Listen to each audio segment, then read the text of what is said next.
Demonstrate the drop nipple tool. The tool is usually designed when you're converting 401 sprinkler heads into either semi-recessed or concealed heads. So as a 401 sprinkler head, you can imagine that the RC is going to be about this amount below the hard lid ceiling. So at this point, you would remove the RC. You could use a pipe wrench, whatever tool you need. And as you remove the RC, the whole nipple will be removed. Now, in order to install the new nipple above the hard lid without creating a hole or using another method, we're going to simply thread the reducing coupling into the drop nipple tool. Once it's threaded into the tool, now I can use it to fish the nipple through the hard lid.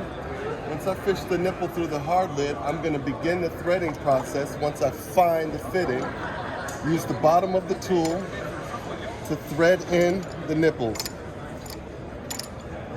Once the nipple is threaded in, then I can use the socket, raise the socket, collect it around the RC, and simply ratchet the tool until it's completely tightened.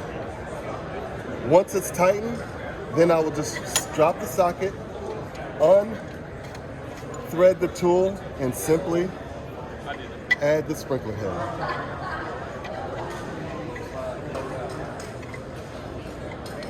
And now we have the nipple installed without disrupting the ceiling.